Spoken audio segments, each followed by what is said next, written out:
यस्तो खान्छ कि यस्तो हुनुभयो एकछिन उहाँलाई आराम बर्को भाँसिदिनु न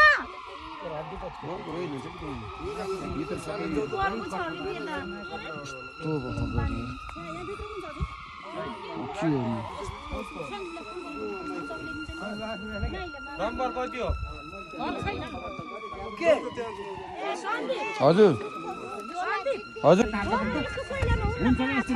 बाटो देखाइदिने बाटो अघि ल ल ल म मारिदिन्छु ल 18 छ बाटो यता अगाडि खोइ त मान्छे तान्न गएको खोइ ल्यादी ताजी हामीले उसको ल्याएर त्यहाँबाट आएर खायो हुने बेला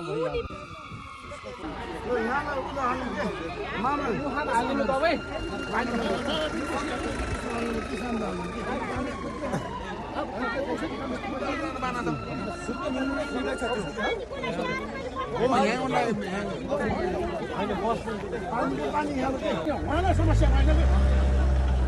गइहाल्ने